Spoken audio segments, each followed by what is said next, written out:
अर्थात त्यांचं चित्तच परमात्म्याने आकर्षित केलेलं असल्यामुळे, ते ठिकाणावर नसल्यामुळे त्यांचं व्यवहारामध्ये चित्त नाही, लक्षच नाही. विसरल्या कामधंदा, सासू सासऱ्याची नाही मर्यादा, कोण जावा त्या कोण नंदा, वृत्ती वेदाली परमानंदा गो नंदा गो नंदा, बाबा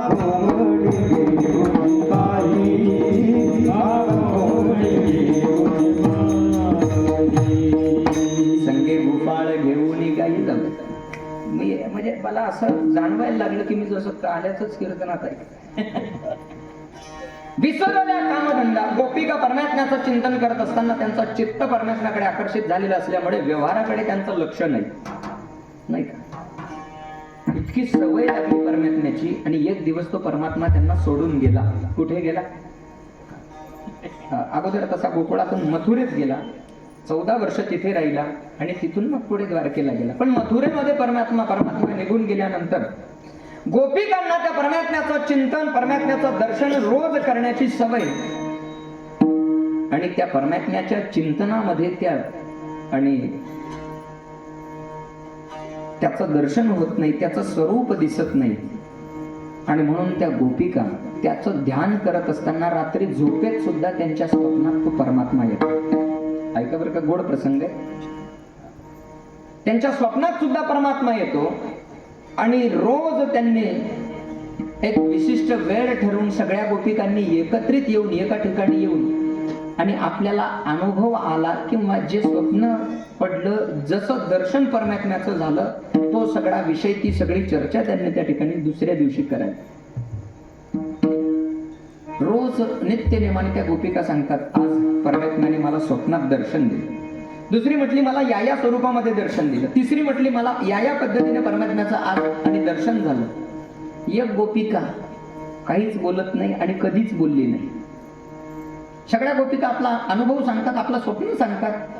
पण एक गोपिका अशी आहे की जी काहीच बोलत नाही. तिने आपलं स्वप्नात सांगितलं नाही, किंबहुना माझ्या स्वप्नात तो आला असा विषयच केला नाही. बाकीच्या म्हणायला लागल्या, म्हटले का ग, रोज आमच्या स्वप्नात येतो, आम्ही इथे बोलतो, चर्चा करतो, तुझ्या स्वप्नात येत नाही का तो? ती म्हटली नाही, माझ्या स्वप्नात नाही आला अजून. ते गोकुळातून आणि आपल्याला सोडून गेला त्या दिवसापासून तो अजून माझ्या स्वप्नात आला नाही. दुसरी एक गोपिका होती, ती म्हटली असं कोणाच्याही स्वप्नात येतो का तो? तो आमच्या सारख्याच्या स्वप्नात येतो फक्त, तो आज कोणाच्याही स्वप्नात यायला रिकामा नाही. म्हटलं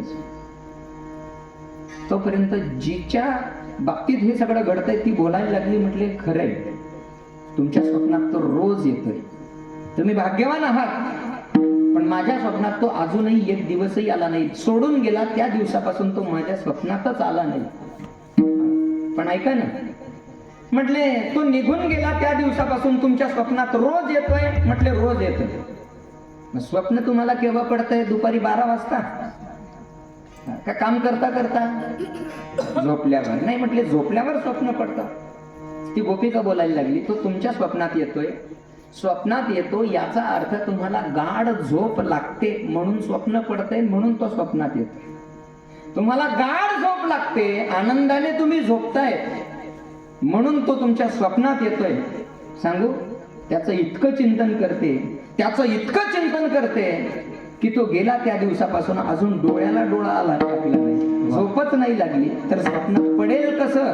आणि स्वप्नात जर नाही तर स्वप्नात येईल कसं? विठाल विठाल. देवाचं स्मरण होणं म्हणजे त्याचं नाव कंठात येणं, आणि देवाचा विसरच न होणं म्हणजे त्याचं नाव कंठात राहणं, नाही का? कायमचं वास्तव्याला राहणं. शास्त्रामध्ये भगवत भक्त ज्या वेळेला परमात्मा प्राप्तीचा प्रयत्न करतो त्या वेळेला, आणि तो 3 प्रकारे त्या ठिकाणी परमात्म्यामध्ये आसक्त होतो. परमात्म्यामध्ये एक आसक्ती सांगितली ती गुणासक्ती, दुसरी आसक्ती सांगितली ती रूपासक्ती, आणि तिसरी आसक्ती सांगितली ती नामासक्ती.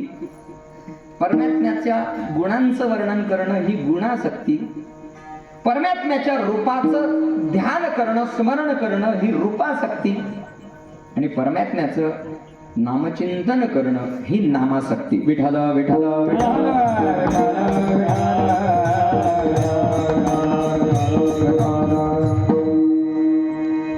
तुम्ही इकडे लक्ष असू द्या, इकडे लक्ष ठेवा. गुणासक्ती तर हा स्वभाव म्हणजे हे सूत्रच आहे. तिकडे पाहू नका म्हटलं की तिकडेच पाहावं वाटतं माणसाला. बरं, माझाही आगाऊपणा नडतो कुठे कुठे. मी बोलल्यामुळे बाकीच्यांचं लक्ष गेलं काय आहे. इकडे लक्ष द्या तुम्ही. आपल्याकडे फक्त 20 मिनिटं शिल्लक आहेत. विठ्ठल विठ्ठल विठ्ठल. गुणासक्ती, परमात्म्याचं गुणगान करत असताना सुद्धा त्याचंच गुणगान गात राहणं नाही का. तुकोबरायांची भाषा आहे. गुणा गाईन आवडी, गुणा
गाईन आवडी,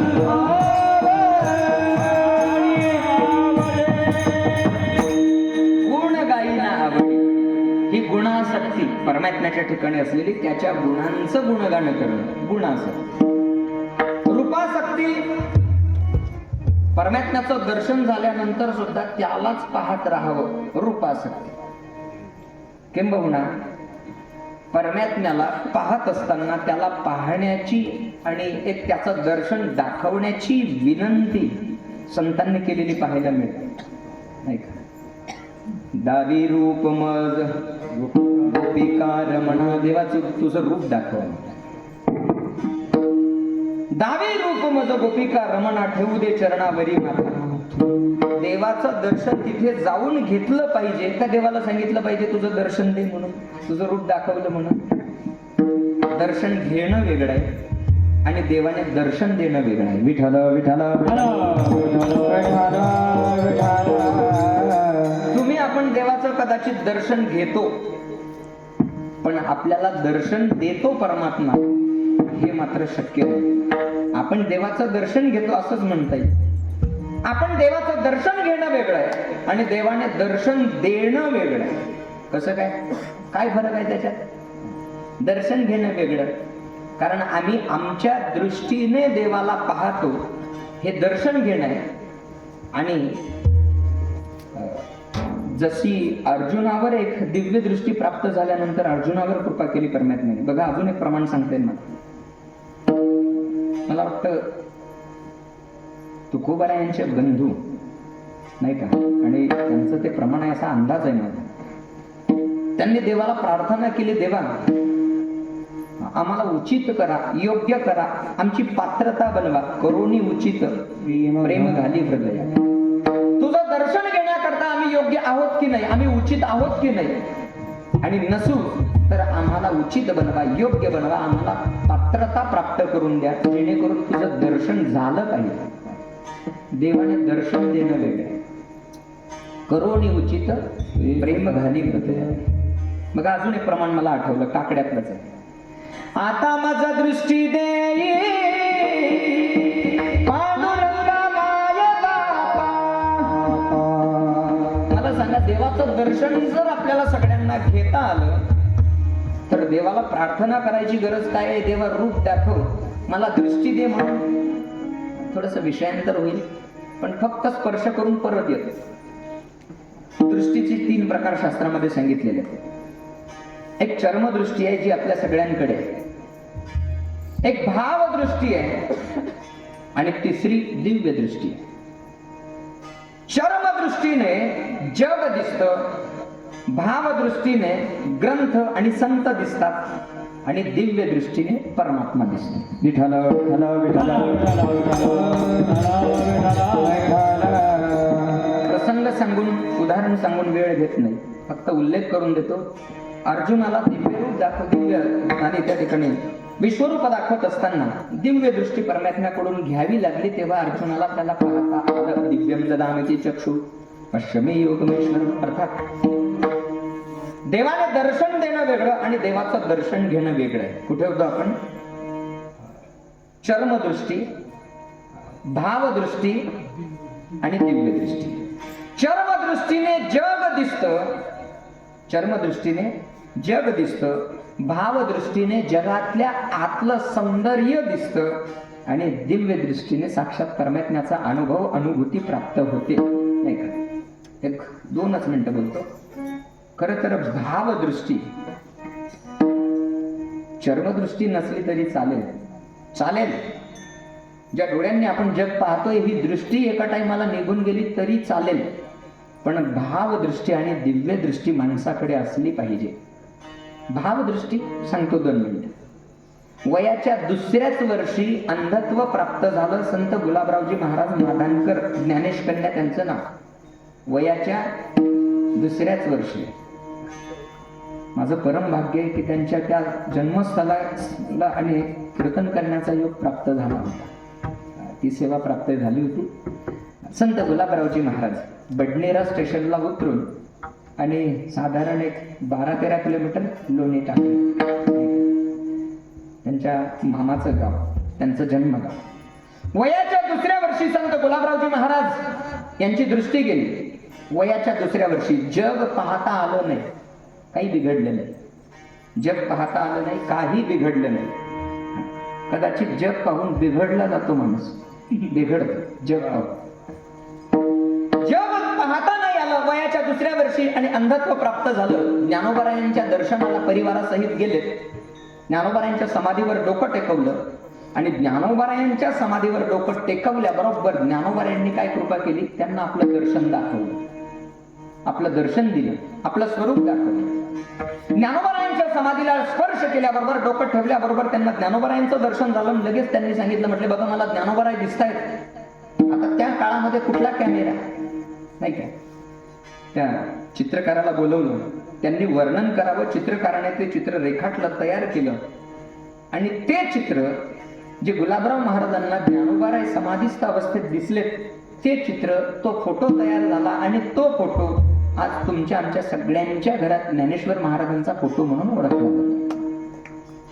वयाच्या 2ऱ्या वर्षी अंधत्व प्राप्त झालेले गुलाबरावजी महाराज ज्ञानेश कन्या, कृष्ण भार्या म्हणून घ्यायचे स्वतःला, कृष्णाची पत्नी, ज्ञानोबारायांची कन्या म्हणायची.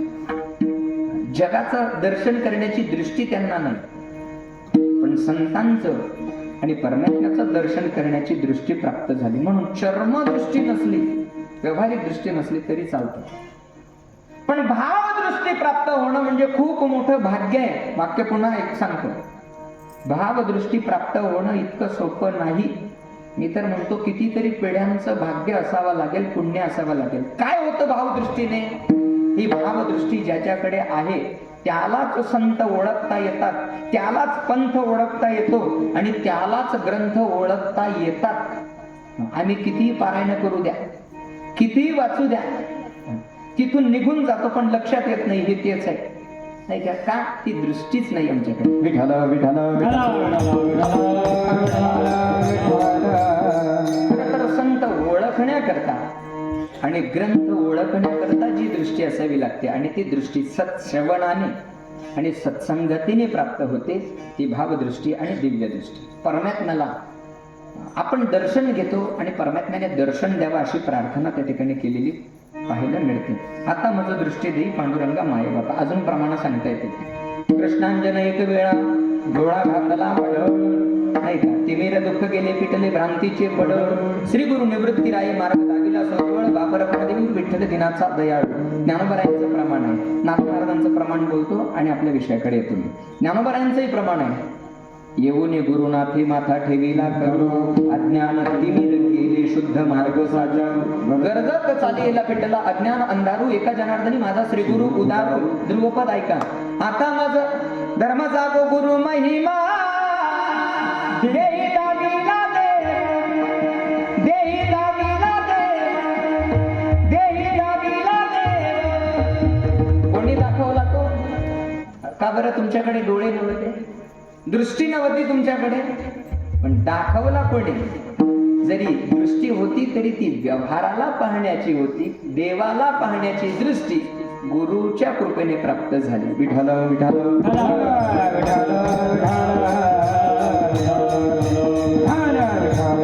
जगद्गुरु तुकोबार आहे आणि परमात्म्याचं स्वरूप किंबहुना परमात्म्याच्या आणि नामाविषयी जी आसक्ती तुकोबारांच्या जीवनात आहे ती नामासक्ती आहे. गोड तुझे रूप, गोड तुझे नाम, ही तुकोबारांच्या जीवनामध्ये असलेली नामासक्ती आहे. मी बोलून गेलो, गुणासक्ती, रूपासक्ती आणि नामासक्ती. जगद्गुरु तुकोबारे परमात्म्याच्या नामचिंतनाशिवाय दुसरं काहीच करत नाहीत, पण पुन्हा मागणी करत असताना तीच मागणी कंठी राहू ना, अंगी भरोनिया प्रेम. एक कंटाळवाण्या अवस्थेने देवाचं नामचिंतन करणं वेगळं, नाही का, मरण येत नाही म्हणून जगणं वेगळं, नाही का, मरण येत नाही म्हणून जगणं वेगळं, आणि जीवन प्राप्त झालेलं असताना आणि त्या जगण्याचा आनंद घेऊन जगणं वेगळं. विठ्ठल विठ्ठल देवाचं नाव राम नाम तो सब कोई लेवे, राम नाम तो सब कोई लेवे, ठक ठाकुर और चोर, जिस नाम से ध्रुव प्रहलाद तरे वो नाम कुछ और. विठ्ठल विठ्ठल विठ्ठल. आणि म्हणून तुकोबारांनी मागणी केली, अंगी भरोनिया प्रेम, अर्थात प्रेमयुक्त अंतःकरणाने तुझं नाव माझ्या कंठात राहिलं पाहिजे. द्यायचं असेल ना, हेच दे, दान स्वरूपामध्ये दे. काही दान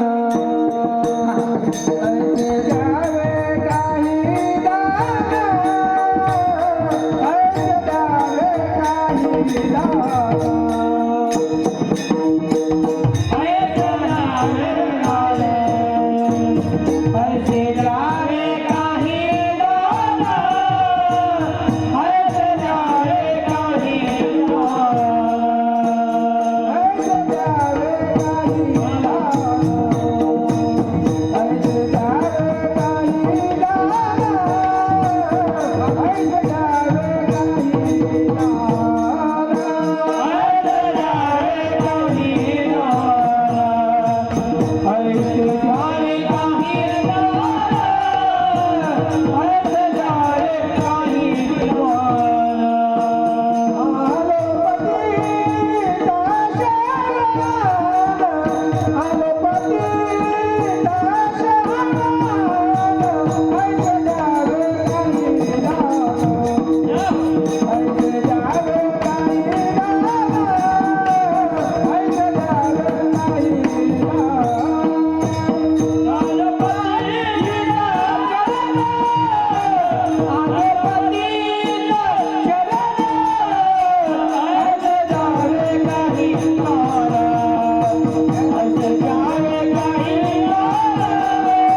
जगद्गुरु तुकोबाराय दान स्वरूपामध्ये प्रार्थनापूर्वक मागण्याकरता द्यायचं असेल तर असं दे म्हटलं, या पद्धतीने मला दान दे, नाही का. खरं तर दान मागण्याचा अधिकार त्याचा आहे, त्याच्या जीवनामध्ये सेवा आहे, नाही. आणि तुकोबारायांच्या जीवनातली सेवा काही एका जन्मातली नाही, 7 पिढ्यांपासूनची सेवा आहे. दान, अजून या दान शब्दावर जर बोलायचं झालं तर बरंच बोलता येईल. दानाबद्दल आपल्या धर्मग्रंथामध्ये सुद्धा वर्णन आहे, नाही का. खरं तर कोणालाही दान देऊ नये बरं का, कोणालाही देऊ नये. देश, काल आणि पात्र पाहून दान केलं पाहिजे. ते सात्विक दान म्हटलेलं आहे. देशे काले च पात्रे च तद्दानम सात्विकम श्रुतम, ते सात्विक दान म्हटलेलं आहे, नाही. पण काही वेळेला आपण पाहतो काही मंडळी दान धर्म करण्यामध्ये अग्रेसर असतात. मी बोलेन, आज जगाच्या पाठीवर जितके कीर्तन सप्ताह, कथा, प्रवचन, सत्संग, धर्म कार्य, मंदिराची कार्य चाललेली असतील, ही सगळी कार्य जर कोणाच्या भरोशावर चालू असतील तर ते दान देणाऱ्यांच्या भरोशावर, बरं का. कुठलंही बघा तुम्ही, सप्ताह असू द्या, कीर्तन असू द्या, कथा असू द्या, दान देणारे आहेत म्हणून हे सगळे कार्यक्रम चालू आहेत. आणि या सगळ्या दान देणाऱ्यांना मनापासून धन्यवाद दे. गावात असंख्य लोक असतात पण सगळ्यांकडून दान धर्म घडत नाही, बरं का. सगळ्यांकडून नाही घडत. का नाही घडत? खरं तर दान देण्याची जी वृत्ती असते ती अनेक पिढ्यांच्या पुण्यातून प्राप्त झालेली असते. कोणाकडूनही दान धर्म घडत नाही. माझं पण बावले एवढंच द्या हे काय नाही, ज्याच्या त्याच्या परिस्थितीनुसार नाही दान त्यालाच म्हटलेलं आहे, दान त्यालाच म्हटलेलं आहे. हे आपल्या लोकांची गोष्ट झाली. स्वेच्छेने जे देणं त्याला दान म्हटलेलं आहे. आलं का लक्षात? ते पॉकेट घेणं वेगळं आहे, ते दान नाही. ते मी दान शब्दावर ते बोलतो, मला म्हणायचं नाही तो वेगळा विषय आहे. दान वेगळं आहे आणि दक्षिणा वेगळी आहे, नाही का. महाराज लोकांना देतो ना आपण, ती दक्षिणा असते, ते दान नसतं. विठाल विठाल दान या शब्दाबद्दल बोलतोय मी. दान खरं तर प्रत्येकाला हे देता येत नाही. अनेक पिढ्यांचं पुण्य ज्या वेळेला आणि असेल तेव्हाच त्या वंशामध्ये, त्या कुलामध्ये दानधर्म करणारा जन्माला येतो. तुकोबारायांनी दान मागितलं आणि मला वाटतं तुकोबारायांना दान मागण्याचा अधिकार आहे. आणि ज्याच्याकडे दान मागितलं तो सर्वस्वी उदार आणि स्वतंत्र असल्यामुळे दान देण्यामध्ये तो सक्षम आहे.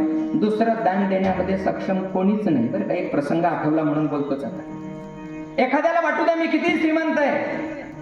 काही लोक स्वतःच मोठं पण मिरवण्याकरता, आता कोणाचा काय हेतू असेल सांगता येत नाही, स्वतःच मोठं पण मिळवण्याकरता सुद्धा दान धर्म करतात. का? माझा परिचय व्हावा हा हेतू असते. पण मला एकच सांगायचंय, खरं तर तो जरी किती श्रीमंत असू द्या, कितीही दान धर्म करणारा असला तरी देवापेक्षा मोठा दानी दुसरा कोणीच नाही. ऐसा तू उदार ब्रह्मांडाचा धनी, तुझा ऐसा कोण उदाराच्या राशी, आपुलेची देसी पद दासा, त्याच्याशिवाय त्याच्यासारखा दुसरा स्वतंत्र आणि दानशूर नाही. उदाहरण सांगतो मी. उदाहरण हे सांगतो, एका राजाकडे एक फकीर आला. दुसऱ्यांदा आला फकीर, आता नाही का. एका राजाकडे फकीर आला. आता तो गायनामध्ये अगदी तरवेज होता आणि राजा सुद्धा जाणकार होता गायनात. गाणारा फार तज्ञ आहे आणि ऐकणाऱ्यांना त्याच्यातलं कळत नसेल तर काहीच अर्थ नाही. मी मोठ्यांच्या मुखातून ऐकलेलं वाक्य आहे, तानसेनचं गायन ऐकायला कानसेन असावा लागतो म्हणे, नाही का. बघा, ज्ञानोबा उभी सुद्धा आठवली मला. बोलतो ज्ञानोबा उभी. ज्ञानोबा अर्जुनाने सांगितलं, म्हटलं देवा तुम्ही विश्वरूप दाखवताय, हे असं झालं म्हणजे आंधळ्याला आरसा दाखवावा आणि बहिऱ्या माणसापुढे गायन करावं, नाही का. उभी मला आता आठवणार नाही. बघा, म्हणजे अहो तुम्ही आरसा, क्या बात है. जय अहो उठून या आरसा, आंधळिया दाऊ बैसा, नाही का. बहिरिया पुढे ऋषिकेशा गाणीव करा. जय हो. खूप खूप धन्यवाद. विठाल विठाल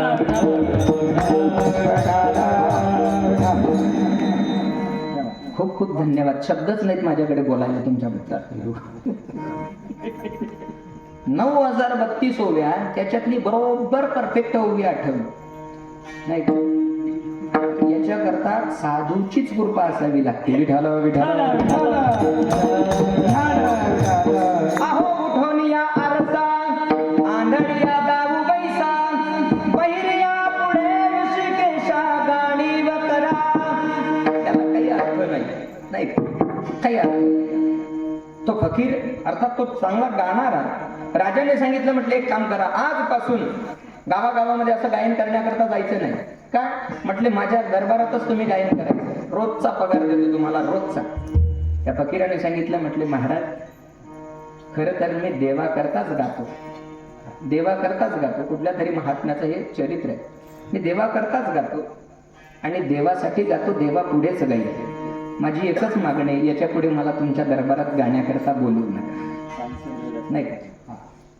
अर्थात पुन्हा एक उदाहरण आठवलं. एक फकीर आणि राजाने सांगितलं, म्हटलं असं गावोगावात मागणी करू नका, मागत फिरू नका, काय पाहिजे ते बोला, मी देऊन टाक. त्या साधूने पाहिलं, राजा सुद्धा आणि परिपूर्ण नाही, हा सुद्धा देवाची प्रार्थना करून देवाकडून मागतो मग आपल्या सारख्याला देतो. काय हा देवाकडून हा सुद्धा मागतो आणि मग आपल्याला देतो. मग याला मागण्यापेक्षा डायरेक्ट देवाला मागितलं का? म्हणून मी बोललो, परमात्मा तुझा ऐसा कोण उदाराच्या राशी. जगद्गुरु तुकोबारायांनी जी मागणी केली ती परमात्म्याकडे केली, कारण तो सर्व श्रीमंत आणि सर्वस्वी उदार आहे, दानशूर आहे. ऐसी द्यावे काही दान आलो पतित शरण. खरं तर जगद्गुरु तुकोबाराय पतित नाहीत, पतिताला सुद्धा पावन करणार फक्त जगद्गुरु तुकोबारायांचं नाव आहे. तुकोबाराय फार पुढे राहिले. विठाल विठाल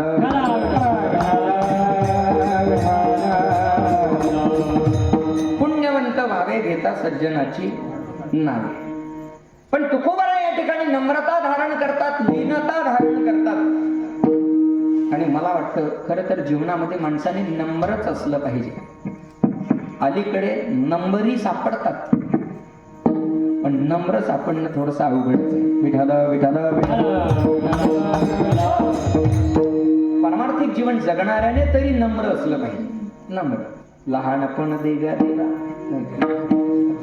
आता कितीतरी प्रमाण पाहता येते, नाही का? महापुरे झाडे जाती तेथे लभाडे वाचती. जाऊया, जगद्गुरु तुकोबारायांच्या जीवनातली ही नम्रता आहे, लीनता आहे. एवढंच नाही, देवा द्यायचं असेल ना, संत महात्मे भेटल्यानंतर त्यांच्या चरणावर मला नतमस्तक होता आलं पाहिजे. अर्थात इथे जी तुकोबारायांनी मागणी केलेली आहे ती मागणी तुकोबारायांनी अशी केलेली आहे की मला रोज साधूचं दर्शन घडलं पाहिजे, दुर्लभ असणारा संत सहवास तो रोज घडला पाहिजे, अशी मागणी तिसऱ्या चरणात. संताचे ये पाये संताचे ये पाये संताचे ये पाये संताचे ये पाये संताचे ये पाये पाये संताचे ये पाये संताचे ये पाये संताचे ये पाये. जेवेता वेळो वेळा डोये जेवेता वेळो वेळा डोये देवाये डोवेता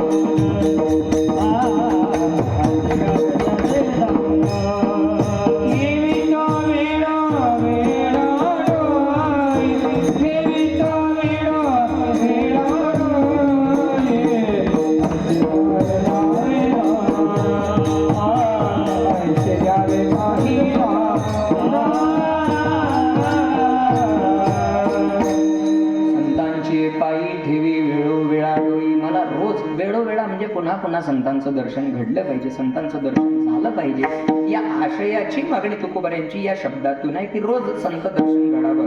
एवढंच नाही, देवा खरं तर द्यायचं असेल तर हा जो भवसागर आहे, भवसिंधू आहे, पुनरपि जननम पुनरपि मरणम पुनरपि जननी जठरे शयनम इह संसारे खलु दुस्तारे कृपया पावे पाहि मुरारे भज गोविंदम भज गोविंदम भज गोविंदम मूढमते. किती वेळा जन्मा यावी नित्य भावी भजी. पुन्हा जन्मना पुन्हा मरण, पुन्हा जन्मना पुन्हा मरण, ही जी अर्जार आहे याला भवसागर म्हटलेलं आहे, नाही का? संसाराला समुद्राची उपमा आणि ग्रंथामध्ये वाङ्मयामध्ये संत वाङ्मयामध्ये पाहायला मिळते. भवसागर तरता भवसागर कार्य करी तसा चिंता नाही. संसार सिंधू हा दुस्तार नुलंघवे उल्लंघिता पार. संसार सिंधू जाऊ संसाराला समुद्राची सागराची उपमा दिलेली आहे. आणि इथे सुद्धा तुकोबारायांनी समुद्राचीच उपमा दिली. महाराज तुकोबाराय देवाला प्रार्थना करतात, देवा हा भवसागर मी सहज तरून गेलो पाहिजे. अभंगाचा शेवटचा तुका म्हणे तारे तुका म्हणे तारे तुका म्हणे तारे तुका म्हणे तारे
शरण